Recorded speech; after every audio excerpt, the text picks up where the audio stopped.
Price Lord, ஹalleluya. கர்த்தருக்கு மகிமை உண்டாவதாக.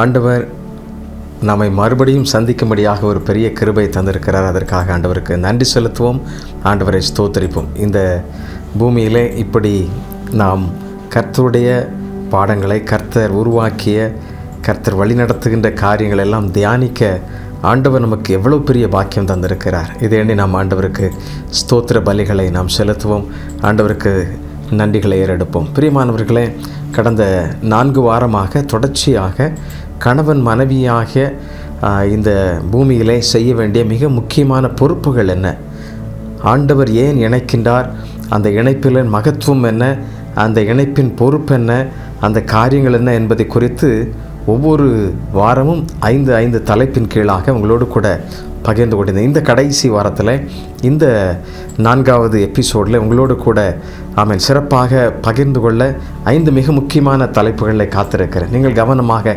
கவனியுங்கள். பெற்றோர்கள், கணவன் மனைவி, புதுமண தம்பதிகள், இப்படி பல்வேறு நிலைகளில், இல்லையென்றால் திருமணமாக போகிறவர்கள், நீங்கள் இதை கவனமாக கவனிக்கும்படி உங்கள் அன்போடு கேட்கிறேன். ஏனென்றால் இது மிக முக்கியமானது. நான் ஏற்கனவே சொல்லியிருப்பது போல, இந்த உலகிலே சத்துரு சரியாக குடும்பத்தின் தலைவர்களை வலைவிரித்து அவன் பிடித்து கொள்ள விடுகிறான். ஆகவே குழப்பம் குடும்பத்திலிருந்து ஆரம்பிக்கின்றது. அது கணவனோ மனைவியோ, எங்கு யாரோ ஒருவர் ஏதோ ஒரு இடத்துல சிக்குகிறார்கள். அந்த இடத்திலிருந்து அந்த குழப்பம் ஆரம்பிக்க, சமாதானம் குறைவு உண்டாக, பின்பு தேவனுடைய திட்டத்திலிருந்து அவர்கள் வேறு பிரிக்கப்பட்டவர்களாய், தேவனுடைய திட்டத்தையே மறந்து தேவ சமாதானத்தை இழந்து அவர்கள் பரிபூரணமாக தேவனுடைய சமூகத்தை விட்டு விலகி போகிறார்கள். அந்த பரிபூர்ண ஆசீர்வாதத்தை அவர்கள் இழந்து விடுகிறதை பார்க்கிறோம். ஆம் பிரியமானவர்களே, கர்த்தர் நமக்கு கொடுத்திருக்கிற வாய்ப்பு மிகப்பெரிய வாய்ப்பு. இது ஒரு கிருபையின் காலம். இந்த கிருபையின் காலத்திலே நீங்களும் நானும் ஆண்டவருடைய சத்தத்தை கேட்டு அதன் அடிப்படையில் நடக்க அழைக்கப்படுகின்றோம். அதனால தான் ஆண்டவர் நீடிய பொறுமை உள்ளவராயிருந்து நம் ஒவ்வொருவரையும் பல்வேறு காலகட்டங்களில் நம்ம உருவாக்கி கொண்டே வருகிறார். இந்த உருவாக்கம் என்பது சாதாரண விஷயம் கிடையாது. அவர் தலைமுறையாக இதை தொடர்ச்சியாக செய்து கொண்டிருக்கிறதை நாம் பார்க்கிறோம். இந்த பூமியிலே யாருக்கும் இல்லாத ஒரு பெரிய பாக்கியத்தை அவருடைய சாயலால் படைக்கப்பட்ட மனிதர்களுக்கு ஆண்டவர் மிகப்பெரிய கிருபையை கொடுத்திருக்கிறார். இந்த பூமியை ஆண்டு கொள்ளுங்கள் என்று சொல்லுகின்றார். பிள்ளைகளை சரியாக வளர்த்து அவர்கள் குடும்பம் என்கிற அமைப்புக்கு வந்த பின்பு அவர்கள் எல்லாவற்றையும் ஆண்டு கொள்ள அனுமதிக்கப்படுகின்றார்கள். இப்படி ஒவ்வொரு தனி மனித ஒழுக்கமும் சரி, குடும்ப பண்பாடுகளும் சரி, திருச்சபையின் உறவு நிலைகளையும் ஆண்டவர் சிறப்பாக பேணி பாதுகாத்து அதை சரியாக இந்த வேத புத்தகத்தில் நமக்காக வரைந்து வைத்திருக்கிறார் என்பதை நாம் புரிந்து கொள்ள வேண்டும். ஆம் பிரியமானவர்களை, இது கர்த்தர் கொடுத்திருக்கிற மிகப்பெரிய அமைப்பு. ஆகவே தான் அவர் ஆதியிலே ஆதாம் ஏவாளை ஏதேன் தோட்டத்திலே முதலாக அவர்களை குடும்பம் என்கிற அமைப்பாக உருவாக்குகிறார். இந்த பூமிக்கு அவர் மனிதனாக இறங்கி வந்த பின்பும் திருமண வீட்டிற்கு தான் முதல் அற்புதத்தையும் அவர் செய்து அவர்களை கனப்படுத்துகிறதை பார்க்க முடிகிறது. இப்படி கர்த்தர் திருமணத்தை மிகவும் ஜாக்கிரதையாக, மிகவும் நேர்த்தியாக, சரியாக அவர் நடப்பிக்கிறதை பார்க்க முடிகிறது. எனக்கு அன்பானவர்களே, இந்த காலகட்டத்தில் வாழ்கின்ற ஏராளமான மக்கள் இந்த குடும்ப உறவை புறக்கணிக்கிறதை பார்க்கிறோம். குடும்ப உறவு சரியில்லை என்று சொல்லி பார்க்கிறோம். அநேக பிள்ளைகள், ஏராளமான இன்றைக்கு வாலிப பிள்ளைகள் திருமணத்திற்கு முழு மனதோடு கூட ஏற்றுக்கொள்வதில்லை என்பதை பார்க்கிறோம். காரணம், அவர்கள் திருமணமானால் கூட கணவன் மனைவி என்கிற ஒரு நிலைப்பாட்டுக்காக இருக்கிறார்களே, குழந்தை பெற்றெடுப்பதற்கு விருப்பமில்லை. அவர்கள் பல்வேறு சூழ்நிலைகளில் தங்களையே வருத்தி கொண்டு செயல்படுவதற்கோ, இல்லையென்றால் தங்களுக்கு வருகின்ற பிரச்சனைகளை எதிர்கொள்வதற்கோ ஒருபோதும் அவர்கள் முன் வருவதில்லை. ஆம் பிரியமானவர்களே, இது தேவன் கொடுத்திருக்கிற நியதி. நாம் இந்த பூமியில் இருக்கும் வரவும் நமக்கு போராட்டங்கள் இருக்கும். ஆனால் தேவனை சார்ந்திருப்போம் என்றால் நாம் ஜெயம் எடுப்போம் என்பது உறுதி. ஆகவே உழைப்பு என்பது கர்த்தர் கொடுத்திருக்கிற அடையாளம். அதை நாம் செய்துதான் ஆக வேண்டும். ஆகவே தான் இந்த பூமியிலே அவர்கள் ஏதேன் தோட்டத்திலிருந்து விரட்டப்பட்ட பின்பு அவர்கள் உழைத்து அவர்களுடைய வயிற்று பிழைப்பு அவர்கள் செய்து கொள்ள வேண்டும் என்பதை ஆண்டவர் தெளிவுபடுத்திவிட்டார். தேவனை அவர்கள் மறந்து தேவனுக்கு துரோகம் செய்ததினாலே இந்த நிலைப்பாடு அங்கே உருவாகுகிறதை பார்க்கிறோம். இனி எப்பொழுது இது மாற்றப்படும் என்பதை வேதம் நமக்கு சொல்லப்பட்டிருக்கிறது, நமக்கு சொல்லித் தருகிறது. ஆமென். வானம் பூமியும் புதிய எருசலேம் உருவாகி நாம் எல்லாரும் அவருடைய வருகை உண்டாகி நியாய தீர்ப்பு உருவாகி அவருடைய வீட்டிற்கு செல்லும் பொழுது, அவரோடு கூட ஆளுகை செய்யும் பொழுது, அங்கே என்ன இல்லை, பசி இல்லை, தாகம் இல்லை, அங்கே கவலை இல்லை, கண்ணீர் இல்லை, அங்கெல்லாம் மகிழ்ச்சி உண்டாகிறது. ஆகவே இந்த மாம்ச பூமியிலே வாழும் பொழுது மனிதனுக்கு எதிராக பல்வேறு சம்பவங்களை செய்து கொண்டிருக்கிறான். ஆனால் வேதத்தை, கர்த்தரை பின்பற்றும் பொழுது அந்த சுபாவம் மாறுகிறது, மென்மையான ஜீவியம் உண்டாகிறது. அவனுடைய நிலைப்பாடுகளிலே அவனுடைய பூர்வ அந்த சுபாவங்கள் மறைந்து தேவனுடைய சுபாவம் வெளிப்படுகிறதை நாம் காண முடிகிறது. ஆகவே இன்றைக்கு அநேக பிள்ளைகள் பெற்றெடுக்கிற அவர்கள் விருப்பம் இல்லாதவர்களாக இருக்கின்றார்கள். இல்லை என்றால் திருமணமே வேண்டாம் என்று சொல்லி ஒதுக்கி தள்ளுகிற பயமாக இருக்கலாம். இல்லை என்றால் பல்வேறு சூழ்நிலைகளை பார்த்து, பல்வேறு குடும்பங்களின் உறவுகளை பார்த்து பயந்து அவர்கள் அதை வேண்டாம் என்று சொல்லி அந்த மிகப்பெரிய பொறுப்பை எடுப்பதற்கு கவலையோடு கூட அவர்கள் வேதனையோடு ஒதுக்கி தள்ளுகிறதை பார்க்கிறோம். இவைகளெல்லாம் தேவனுக்கு பிரியமானவர்கள். தேவன் அழைத்தால் ஒழிய ஒருவனும் அன்னகர்களாக இருக்கவே முடியாது. அவர் அழைத்தால் மட்டும்தான் நாம் அதை செய்ய முடியும். மற்றபடி நாம் குடும்பம் என்கிற அமைப்பை நாம் பெற்றுக்கொள்ள வேண்டும். அதன் மூலமாக பரிசுத்த சந்ததியை, கர்த்தரை ஆராதிக்கிற பிள்ளைகளை நாம் உருவாக்கி கர்த்தருக்கு ஏற்ற சாயலுக்கு நேராக அவர்களை நாம் வளர்த்திட வேண்டும். ஆண்டவர் அப்படி நம்மை அழைக்கிறார். அல்லேலூயா. ஆண்டவருக்கு மகிமை செலுத்துவோம், ஆண்டவரை ஸ்தோத்தரிப்போம். எவ்வளவு பெரிய பாக்கியம் பாருங்கள். இது தேவனால் நமக்கு கொடுக்கப்பட்டிருக்கிற ஒரு பெரிய வரப்பிரசாதம். ஆதியிலே ஆண்டவர் இப்படிப்பட்ட ஒரு பெரிய பாக்கியத்தை கொடுத்தபடியினால்தான் இந்த பூமியை நிரப்புவேன் என்று சொன்ன அந்த வார்த்தை இன்றைக்கு வரைக்கும் அது உண்மையாயிருக்கிறது. சத்துருவும் களையை விதைக்கிறான். அதற்கு அடித்தளமாகத்தான் வேதத்திற்கு தேவனுக்கு பிரியமில்லாத ஒரு காரியம்தான் விபச்சாரம், வேசித்தனம். அதை சத்துரு களையாக விதைத்து கொண்டே இருக்கிறான், தொடர்ச்சியாக விதைக்கிறான். ஆகையினால்தான் ஏராளமான தேசங்கள் ஏராளமான நன்மைகளை பெற்றுக்கொள்ள முடியாமல், சமாதானம் இல்லாமல் சிக்கி தவிக்கிறதை நாம் பார்க்கிறோம். இந்த கடைசி எபிசோடில் இந்த 4வது உங்களோடு கூட பேசுவதற்கு எடுத்துக்கொண்ட ஒரு அழகிய குடும்பத்தை உங்கள் முன்பாக வைக்க வேண்டும் என்று சொல்லி விரும்புகிறேன். ஆதியாகமம் 24ஆம் அதிகாரம் 67ஆம் வசனம். ஆதியாகமம் 24:67.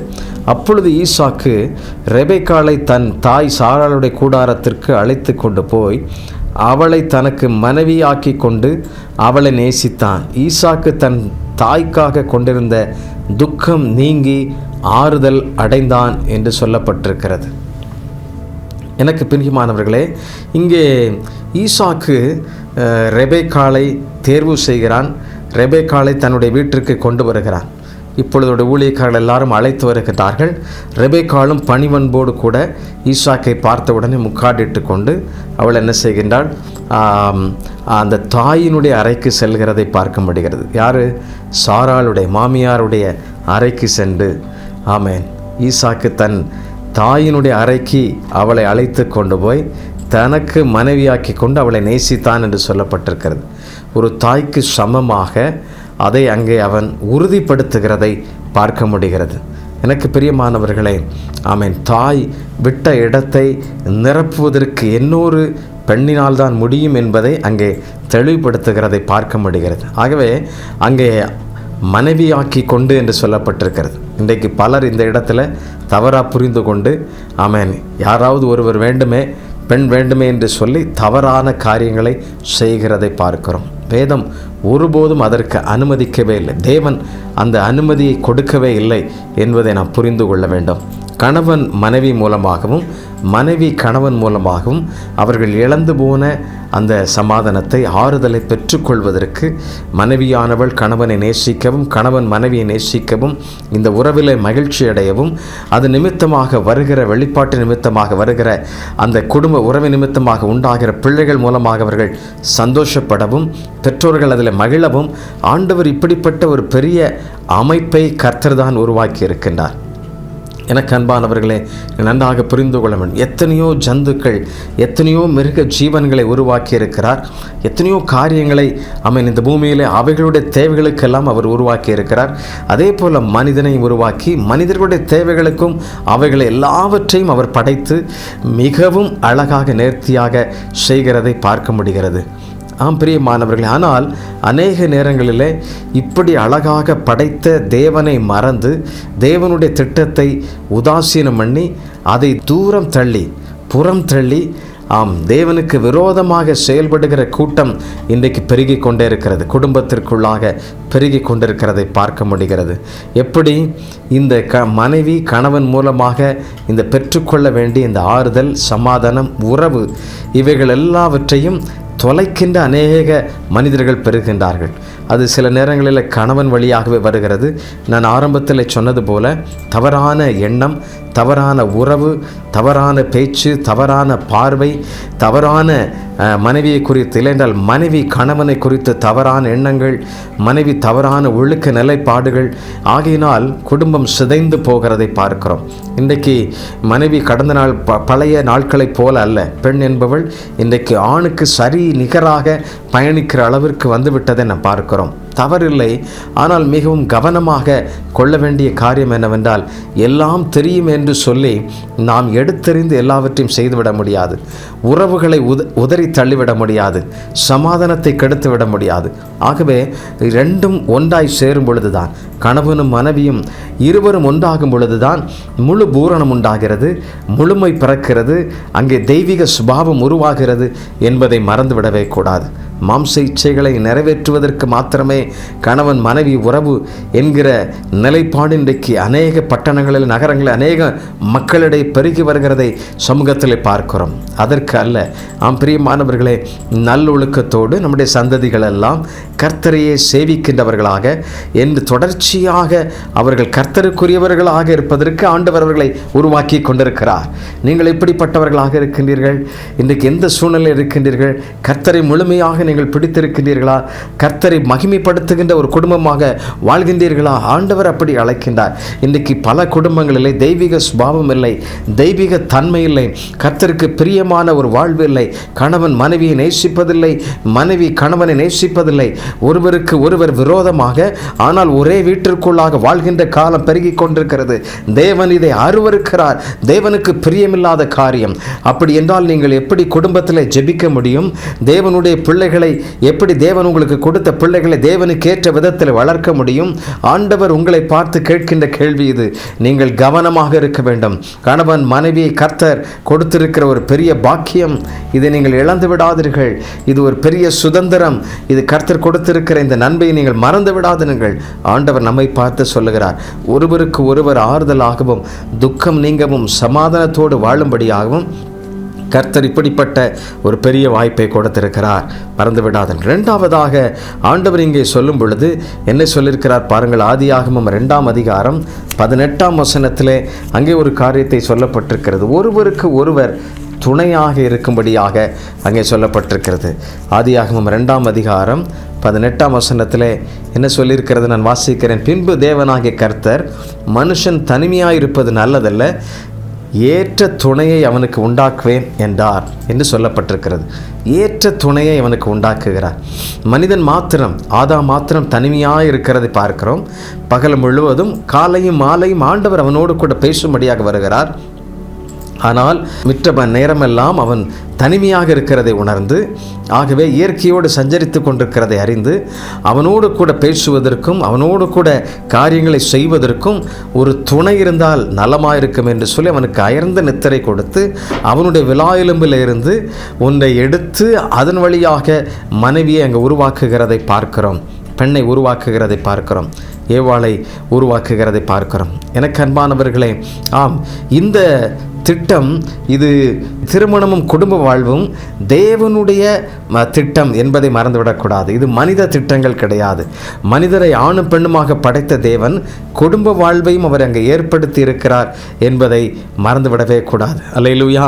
ஒரு ஆணையும் அவனுக்கு ஒரு பெண்ணையுமே படைத்து இல்ல அமைப்பு இத்தகையது என்பதை வடிவமைத்து விட்டார் என்பதை இங்கே வேதம் நமக்கு தெளிவாக சொல்லுகிறதை பார்க்கிறோம். அதே நேரத்தில் பாலுணர்வு என்பது தூய்மையானது. பாவம் செய்த பின் அங்கே மனிதன் கண்டுபிடித்ததல்ல உடல் உறவு, ஆனால் அதற்கு முன்பாகவே தேவன் அவர்களை பலுகி பெருக ஆசீர்வதித்தார் என்று சொல்லி ஆதியாகமம் 1:28 அங்கே நமக்கு சொல்லப்பட்டிருக்கிறதை பார்க்கிறோம். ஆகவே தான் ஆதாமுக்கு தேவன் தான் அந்த துணையை கொடுத்திருக்கிறார். இதில் திருமண உறவில் தேவனின் ஒன்றிணைப்பு அதில் தெளிவாக அங்கே ஆர்வத்தோடு இருக்கிறதை நான் பார்க்க முடிகிறது. ஆமென். எனக்கு அன்பானவர்களே, ஒரு மனித மிருகமோ அடிமையோ எந்திரமோ அல்ல, அவனது மாம்சத்திலே மாம்சமும் எலும்பில் எலும்பும் ஆவாள் என்று சொல்லி ஆதியாகமம் 1:23 அங்கு தெளிவாக சொல்லியிருக்கிறதை நாம் பார்க்கிறோம். அல்லேலூயா. தனக்கு தேவன் பொருத்தமான துணையை கொடுத்ததை மனிதன் அடையாளம் கண்டு அவன் அறிக்கை செய்கிறதை அங்கே 2:18 ஏற்ற துணை என்பதை நாம் வாசித்தோம். எனக்கு அன்பானவர்கள், ஆகவே முதலில் மனுஷன் படைக்கப்பட்டதும் அவனுக்கு துணையாக ஆமென் ஏவாள் உருவாக்கப்பட்டதும் சிருஷ்டிப்பினுடைய படைப்பினுடைய தேவ திட்டம் என்பதை நாம் புரிந்து கொள்ள வேண்டும். இவர்கள் சமமானவர்களானாலும் அங்கே ஒருவருக்கொருவர் பதவி வித்தியாசம் இருக்கிறதை பார்க்கிறோம். ஆண் என்பவன் தலைவன், பெண் என்பவன் துணைவி, அவர்களுக்கு எப்பொழுதும் கூடவே இருக்கின்றார். இருவருடைய பங்கும் சிறப்பாக செய்யப்படும் போதுதான் சிறந்த இல்லறம் அங்கே உருவாக்கப்படுகிறது, அங்கே கர்த்தருடைய ராஜ்யம் கட்டப்படுகிறது என்பதை நாம் புரிந்து கொள்ள வேண்டும். ஆகவே குடும்பத்தில் ஆமென் பரிசுத்த பக்தியுள்ள குழந்தைகளை ஆமென் உருவாக்கி விடுவது, அதைத் தொடர்ந்து தேவன் அந்த பிள்ளைகளை ஆசீர்வதித்து அதன் வழியாக குடும்பங்களை பெருகச் செய்வது, இப்படி தேவன் ஆதியில் கொடுத்த அந்த வாக்குறுதியை ஆபிரகாமின் வழியாக இந்த பூமிக்கு முழுமையாக அதை நிறைவேற்றி கொண்டே இருக்கிறார். இன்றைக்கும் அதை நிறைவேற்றுகிறார் என்பதை மறந்துவிடவே கூடாது. ஆகவே தேவன் திருமண அமைப்பை ஆசீர்வதிக்கிறார், ஆசீர்வதித்து கொண்டே இருக்கிறார். எனவே திருமணம் இல்லற வாழ்வும் படிப்படியாக பரிணமித்து உருவான மனித திட்டம் அல்ல, இது தேவ திட்டம் என்பதை மறந்துவிடவே கூடாது. அல்லேலூயா. வேதத்தின் ரகசியங்கள் எல்லாம், வேதத்தில் எழுதப்பட்டிருக்கிறவைகள் எல்லாம் எத்தனையோ வரலாற்று அறிஞர்கள், எத்தனையோ ஆராய்ச்சியாளர்கள், எத்தனையோ விஞ்ஞானிகள் நீங்கள் நன்றாக புரிந்து கொள்ள வேண்டும். ஏதோ இது ஒரு புத்தகம் என்பதை நீங்கள் எண்ணிக்கொண்டு நீங்கள் எப்படியோ இந்த வேதத்தை யார் கண்டுபிடித்தார்களோ, யார் எழுதினார்களோ என்று சொல்லி நீங்கள் எண்ணிவிடக்கூடாது. இதை தேவனே எழுதியிருக்கிறார். அதற்கு ஏராளமான மூல உபகரண பொருட்கள் இன்றைக்கும் அடையாளமாக இருக்கிறது என்பதை நாம் பார்க்கிறோம். ஆகவே ஒருவருக்கு ஒருவர் துணையாக இருக்கும்படி கர்த்தர் இந்த அழகிய குடும்பத்தை இங்கே கொண்டு வந்திருக்கிறார். நீங்கள் துணையாக இருக்கிறீங்களா? கணவனுக்கு மனைவியாக, மனைவிக்கு கணவனாக துணையாக இருக்கிறீர்களா? ஏற்ற துணையாக இருக்கிறீர்களா? துணையாக இருக்கிறது இன்னொரு பக்கம், ஏற்ற துணையாக இருக்கிறீர்களா? சில நேரம் குத்துற மாதிரி இருக்குதா? சில நேரத்தில் நெருக்கிற மாதிரி இருக்குதா? அப்படி என்றால் இந்த உறவில் இன்னும் நீங்கள் ஆழம் கொள்ள வேண்டும். இந்த உறவில் இன்னும் நீங்கள் அன்பு கொள்ள வேண்டும். இன்னும் புரிந்து கொள்வதற்கான நேரங்களை இன்னும் கொடுக்க வேண்டும். ஆண்டவர் அப்படி உங்களை அன்போடு கூட அழைக்கிறார். Thank you holy spirit. நன்றி. மூன்றாவதாக, இந்த 4வது பாகத்தில் மூன்றாவதாக நான் சொல்ல விரும்புவது, ஆண்டவர் என்ன சொல்லுகிறார் பாருங்கள். மத்தேயு 18:19 அங்கே ஆண்டவர் சொல்லுகிறார். என்ன சொல்லுங்க? இருவரும் ஒருமனமாய் வாழ்ந்து குடும்பத்தை நிறைவேற்ற. இருவரும் ஒருமனமாய், அப்படி என்றால் ஒரு மனமாய் ஜெபிக்க, ஒரு மனமாய் காரியங்களை நிறைவேற்ற ஆண்டவர் அவர்களை உருவாக்கி வைத்திருக்கிறார் என்று சொல்லி படிக்கிறோம். மத்தேயு 18:19 நான் வாசிக்கிறேன், நீங்கள் கவனமாக கேளுங்கள். எனக்கு அன்பானவர்களை எவ்வளவு அழகாக சொல்லியிருக்கிறார் பாருங்கள். உங்களில் 2 பேர் தாங்கள் வேண்டிக் கொள்ளப் போகிற எந்த காரியத்தை குறித்தாகிலும் பூமியிலே ஒருமனப்பட்டிருந்தால் பரலோகத்தில் இருக்கிற என் பிதாவினால் அது அவர்களுக்கு உண்டாகும் என்று உங்களுக்கு சொல்லுகிறேன் என்று சொல்லுகிறார். அல்லேலூயா. உங்களில் 2 பேர் தாங்கள் வேண்டிக் கொள்ளப் போகிற, இது ஒருவேளை ஆண்டவர் ஜெபத்திற்காக சொன்ன ஒரு மிக முக்கியமான காரியமாயிருந்தாலும், நான் கணவன் மனைவி என்கிற இந்த உறவில் 2 பேருடைய ஒரு மனம் இருந்தால்தான் அவர்கள் வீணான செலவுகளை தவிர்த்து கொள்ளலாம், வீணான சண்டைகளை நிறுத்திவிடலாம். ஆமென். குடும்பத்தில் வருகின்ற குழப்பங்கள், மாமியாரோ மருமகனோ இல்லை என்றால் எந்த சூழ்நிலையிலையோ அக்கம் பக்கத்தில் இருக்கிற உறவினர்களோ எவைகள் இருந்தாலும் சரி, எந்த குழப்பத்தையும் இவர்கள் இருவரும், யார் கணவன் மனைவி இருவரும் ஒருமனப்பட்டிருந்தால் போதும். ஆமென். அவர்களுடைய ஜெபத்தை ஆண்டவரும் கேட்கிறார். அது நிமித்தமாக அவர்களுக்கு எல்லாவற்றையும் ஆண்டவர் அருளி செய்கிறார் என்று சொல்லி ஆமென். வேதம் நமக்கு இங்கே சொல்லப்பட்டிருக்கிறது. ஆம், ஜெபிக்கிற பிள்ளைகளாக இருக்க வேண்டும். கணவன் மனைவி ஜெபிக்கிற ஒரு குடும்பமாக இங்கே இருக்க வேண்டும் என்று சொல்லப்பட்டிருக்கிறது. ஜெபிக்கிற குடும்பம்தான் ஆமென் ஜெயம் தருகிற குடும்பம். வேதத்தில் நாம் பல காரியங்களை கற்றுக்கொள்ள முடியும். நான் பல்வேறு செய்திகளை கேட்கும் பொழுது அங்கே ஒரு ஊழியர் இப்படி சொல்லுகிறார். என்ன சொல்லுகிறார்? குடும்ப ஜெபம் இல்லாத வீடு கூரை இல்லாத வீடு என்று சொல்வார்கள். குடும்ப ஜெபமே இல்லை என்றால் அங்கே கூரை இல்லை. கூரை இல்லை என்றால் என்ன? வெயிலடிக்கும், பனி பெய்யும், மழை வரும், காற்றடிக்கும், தூசி வரும், எல்லாவற்றிலையும் துக்கம், துயரம், துன்பம், இன்பமே இருக்காது.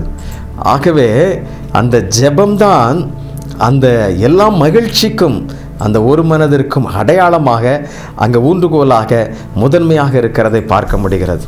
ஆகவே இந்த கூரை நமக்கு வேண்டுமென்றால், இந்த பாதுகாப்பு நமக்கு வேண்டுமென்றால், இந்த அரவணைப்பு நமக்கு வேண்டுமென்றால், கணவன் மனைவியாக இருவரும் சேர்ந்து ஜெபிக்கின்றவர்களாக இருக்க வேண்டும் என்று சொல்லி ஆண்டவர் அழைக்கிறார். அல்லேலூயா. நீங்கள் இப்படிப்பட்ட ஒருவேளை கணவன் வெளிநாடுகளில் வேலை செய்யலாம், இல்லைன்றால் வாரத்திற்கு ஒரு முறை வரலாம். நீங்கள் இன்றைக்கு உள்ள காலகட்டங்களிலே எங்கும் தப்பி செல்ல முடியாத நம்ம கரங்களிலே தொலைபேசி உண்டு. ஆமென். சில நிமிடங்கள் ஜெபிப்பதற்கான வாய்ப்புகள் உண்டு. இந்த ஜெபம் நம்முடைய ஆவியிலே ஒரு மனதை கொண்டு வரும், நம்முடைய சரீரத்தை ஒன்றிணைக்கும், நம்முடைய புரிந்து கொள்ளுதலை ஒருங்கிணைக்கும். நன்றாக புரிந்து கொள்ளுங்கள், இது மிக முக்கியமானது. ஆகவே ஒருவேளை நீங்கள் ஆவியிலே அபிஷேகத்தில் இல்லை என்றாலும் மாம்சத்திலாவது சில நிமிடங்கள் நீங்கள் முழங்கால் படியிட்டு வேதத்தை எடுத்து நீங்கள் சில நிமிடங்கள் வைத்து ஆண்டவரே தேவனே உதவி செய்யும் என்று சொல்லி கணவன் மனைவியாக நீங்கள் ஜெபித்து பாருங்கள். கர்த்தர் பலமாய் இறங்கி காரியங்களை வாய்க்க செய்வார், அற்புதங்களை நடப்பிப்பார், அடையாளங்கள் அங்கே உண்டாகும் என்பதிலே சந்தேகமே கிடையாது. அல்லேலூயா. தேவனால் எல்லாம் கூடும். ரட்சிப்பின் தேவன் எல்லாவற்றையும் நமக்கு சரியாக செய்வார் என்பதில் சந்தேகமே கிடையாது. அல்லேலூயா. இருவர் ஒருமனப்பட்டு கர்த்தருடைய சமூகத்தில் நிற்கும் பொழுது கர்த்தர் மிகப்பெரிய காரியத்தை அங்கே நடப்பிக்கிறார் என்பதை மறந்துவிடவே கூடாது. அல்லேலூயா. ஆண்டவருடைய சமூகத்தில் ஆண்டவரை நாம் துதிப்போம், ஆண்டவரை ஸ்தோத்தரிப்போம். ஆமென். இன்னொரு 2 காரியம் இருக்கிறது, அதை நான் உங்களுக்கு சொல்ல வேண்டும் என்று சொல்லி நான் விரும்புகிறேன். 2 மிக முக்கியமான காரியங்கள். வேதத்தை திருப்பி வைத்துக் கொள்ளலாம். ஆதியாகமம் 27ஆம் அதிகாரம் 9ஆம் வசனம். ஆதியாகமம் 27:9. நீ ஆட்டு மந்தைக்கு போய் 2 நல்ல வெள்ளாட்டு குட்டிகளை கொண்டு வா, நான் அவைகளை உன் தகப்பனுக்கு பிரியமானபடி ருசியுள்ள பதார்த்தங்களாக சமைப்பேன் என்று சொல்லி இங்கே ரெபேக்காள் யாக்கோபுக்கு அங்கே சொல்லுகிறதை பார்க்கிறோம். ஈசாக்குக்கு அவள் அந்த மரிப்பதற்கு முன்பதாக பிரம்மாண்டமான ஒரு பெரிய ஆமென் அங்கே சமைத்து கொடுத்து ருசியுள்ள பதார்த்தத்தை கொடுக்க வேண்டும் என்று சொல்லி அங்கே விரும்புகிறதை பார்க்கிறோம். எனக்கு பிரியமானவர்களே, இங்கே ஒரு மிக முக்கியமான ஒரு உறவை நாம் பார்க்க முடிகிறது. மனைவியினுடைய பொறுப்பு, நாம் அதை குறித்து பார்த்து கொண்டே இருக்கிறோம். கணவன் மனைவி செய்ய வேண்டிய மிக முக்கியமான பொறுப்புகள் என்ன என்று படித்து கொண்டே வருகின்றோம். இதில் இந்த ரெபேக்காள் அங்கே செய்கின்ற ஒரு மிக முக்கியமான காரியம் ருசியாக சரியான நேரத்தில் சமைத்து போடுவதற்கு. ஏனென்றால் அந்த நாட்களிலே கணவன் ஆண்கள் வெளி தேசத்திற்கு வெளிப்பகுதிக்கு சில மாதங்களாக சில நாட்களாகவே அவர்கள் மந்தைகளை மேய்த்து கொண்டு திரும்பி வருவார்கள். ஆகவே சரியான உணவு இருக்காது, சரியாக தூங்கி இருக்க மாட்டார்கள். அந்த குளிரிலும் வெயிலிலும் அவர்கள் பனியிலும் பல்வேறு விதங்களிலே அவர்கள் ஆமென் சரியான உடல்நிலையில் ஆரோக்கியம் இல்லாத நிலை அவர்கள் அறிந்து, ஆகவே ருசியுள்ள பதார்த்தத்தை அவர்களுக்கு கொடுக்க வேண்டும் என்பதுதான் மிக முக்கியமானது. இன்றைக்கு கூட நம்முடைய இந்த காலகட்டத்தில் நாம் இந்த ஃபாஸ்ட் ஃபுட் என்கிற இந்த உணவு அநேகருடைய உடலை மாற்றுகிறதென பார்க்கிறோம். ஏற்கனவே நாம் உண்ணுகிற பல்வேறு உணவுகளிலே பல போராட்டங்கள் இருக்கிறது. அங்கே பல காரியங்கள் நமக்கு நன்மை பயக்கின்ற காரியங்கள் இல்லை என்பதை நாம் அறிந்திருக்கின்றோம். இப்படிப்பட்ட சூழ்நிலையில் இந்த ஃபாஸ்ட் ஃபுட் மிகவும் வேகமாக துரிதமாக சமைக்கின்ற இந்த உணவு வகைகள் மனிதர்களுடைய சரீரத்தை கேடு விளைவிக்கிறதாக இருக்கிறதை பார்க்க முடிகிறது. பிரியமானவர்களே, ஏன் இதில் மனைவிக்கு மாத்திரம் இதில் பங்கு இருக்கு என்று சொல்லி ஒருவேளை நீங்கள் என்னை தவறாக புரிந்து கொள்ளக்கூடாது. வேதம் நமக்கு அதற்கு கற்றுக் கொடுக்கிறது. மனைவியினுடைய பொறுப்பு மிக முக்கியமானது. குடும்பத்தில் கணவனுக்கும் அதே நேரத்தில் பிள்ளைகளுக்கும் அவர்கள் சரியாக ஒரு ஒரு இன்ஜினுக்கு சரியாக ஒரு ஆகாரம் கொடுக்கவில்லை என்றால் அது போகாது, ரொம்ப தூரம் ஓடாது. சரியாக நிறைய நேரங்களில் அதை ட்ரபிள் பண்ணிடும், பாதியில் நின்றும். அதே போல தான் மனைவியினுடைய ரெஸ்பான்சிபிலிட்டி மிக முக்கியமானதாக இருக்கிறதை பார்க்க முடிகிறது. அதில் கணவனும் அதற்கு உதவி செய்ய முடியும். கணவன் அதற்கு எந்த வகையிலெல்லாம் உதவி செய்ய முடியுமோ அந்த வகையிலெல்லாம் அவர்களுக்கு உதவி செய்து உற்சாகப்படுத்துவது மிக அவசியமாக இருக்கிறது. ஆகவே இந்த ஃபாஸ்ட் ஃபுட் உணவை தவிர்த்து நாம் இப்படிப்பட்ட சிறப்பான உணவுகளை மேற்கொள்ள வேண்டும். ஏதோ ஒரு காலத்தில் ஏதோ ஒரு அவசரத்திற்கு ஏதோ ஒரு நேரத்திற்கு வாங்குவது ஒன்றும் தவறில்லை. ஆனால் எப்பொழுதும் இந்த துரித உணவு நம்முடைய சரீரத்திற்கு மிகுந்த கேடை கொண்டு வரும் என்பதை நாம் மறந்துவிடவே கூடாது. பிரியமானவர்களே, நீங்கள் எப்பேற்பட்டவர்கள், எப்படிப்பட்டவர்கள், நீங்கள் சற்று சிந்தித்து பாருங்கள். இங்கே ரெபேக்காள் தன்னுடைய கணவனாகிய ஈசாக்குக்கு சரியாக புரிந்து கொண்டு அவளுடைய கடைசி நிமிடம் வரைக்கும் தன்னுடைய பிள்ளைகளுக்கும் அதை சொல்லி கொடுத்து, நான் சரியாக மிகவும் ருசியாக செய்து கொடுக்க வேண்டும் என்று சொல்லி அங்கே சொல்லப்பட்டிருக்கிறதை பார்க்கிறோம். எனக்கு அன்பானவர்களே, ஆகவே சமைப்பது என்பது ஏதோ இன்றைக்கு எதையோ ஒன்றை செய்து நிறைவேற்ற வேண்டும் என்பதற்காக அல்ல. இது சரீரத்திற்கு ஏற்றதாக அமைய வேண்டும் என்று சொல்லி ஜெபித்து ஆரம்பிப்பதும், அதை ஜெபித்து உண்பதும், அதை ஜெபித்து நிறைவு செய்வதும் மிக அவசியமானது. ஏனென்றால் சரீரம் தேவனுடைய ஆலயம். இது தீட்டுப்படக்கூடாது. இது பல்வேறு விதங்களில் தீட்டுப்படுகிறது. இந்த உணவினாலும் இது தீட்டுப்பட்டு சரீரம் கெட்டுவிடக்கூடாது. இன்றைக்கு அநேகர் சரீரத்தை கெடுத்து விடுகின்றார்கள். சரீரம் தேவனுடைய ஆலயம். நீங்கள் தேவனுடைய ஆலயமாக இருக்கிறீர்கள் அல்லவா? தேவனுடைய ஆவி உங்களில் வாசமாக இருக்கிறார் அல்லவா? அதற்குள்ளாக எப்படி அசுத்தம், எப்படி தேவனுக்கு பிரியமில்லாத காரியங்கள், சரீரத்தை நாம் எப்பொழுதும் நேர்த்தியாக வைத்து கொள்வது மிக அவசியம். ஆகவே உணவு என்பது இந்த ஆரோக்கியத்திற்கான அடையாளம். ஆரோக்கியத்தை இழந்துவிடவே கூடாது. அதற்கு மனைவி மிக முக்கியமான பொறுப்பாக இருக்கிறதை நாம் பார்க்கிறோம். கணவன் அதற்கு உறுதுணையாக இருக்க வேண்டும் என்பதை சொல்லப்பட்டிருக்கிறதை நாம் அறிகிறோம். இறுதியாக இந்த கணவன் மனைவி இந்த உறவிலே 20வது பாயிண்ட் என்ன சொல்லப்பட்டிருக்கிறது என்றால், நீதிமொழிகள் 5ஆம் அதிகாரம் 18ஆம் வசனம், கணவன் மனைவியிடம் மாத்திரமே மகிழ்ந்திருக்க வேண்டும். நீதிமொழிகள் 5ஆம் அதிகாரம் 18ஆம் வசனத்தில் என்ன சொல்லப்பட்டிருக்கிறது பாருங்கள். உன் ஊற்றுக்கண் ஆசீர்வதிக்கப்படுவதாக, உன் இளவயதின் மனைவியோட மகிழ்ந்திரு என்று சொல்லப்பட்டிருக்கிறது. உன் ஊற்றுக்கண் ஆசீர்வதிக்கப்படுவதாக, நீ இளவயதின் மனைவியோடு கூட மகிழ்ந்திரு என்று சொல்லப்பட்டிருக்கிறது. இன்றைக்கு சில விரிசல்கள் வந்தவுடனே கணவனானாலும் சரி, இல்லை என்றால் மனைவி ஆனாலும் சரி, அவர்கள் தவறான எண்ணம் கொண்டு, தவறான சிந்தை கொண்டு, அவர்கள் தவறான நடத்தைக்குள்ளாக சென்று விடுகிறதை பார்க்கிறோம். ஆகவே இந்த உறவிலே நாம் மிகவும் கவனமாக இருக்க வேண்டும். எப்பொழுதும் ஆண்டவர் அவளே நமக்கு நேசிக்கப்படத்தக்க பெண்மானும் அழகான வரையாடும் போலிருப்பாளாக. எனக்கு அன்பானவர்களே, அவளுடைய நேசத்தால் நீ எப்பொழுதும் மயங்கி இருப்பாயாக. அவளை விட்டுவிட்டு நீ வேறு எதை குறித்தும் சிந்தித்து மயங்குவாயென்றால் அது தீமையானது. அது உன்னுடைய சரீரமும் கெட்டுப்போகும். ஆண்டவர் உங்கள் மூலமாக, உங்களுடைய குடும்பத்தின் மூலமாக செய்ய நினைக்கின்ற மகாபெரிய திட்டங்கள் அங்கே தோற்று போய்விடும். அதை மறந்து விடாதிருங்கள்.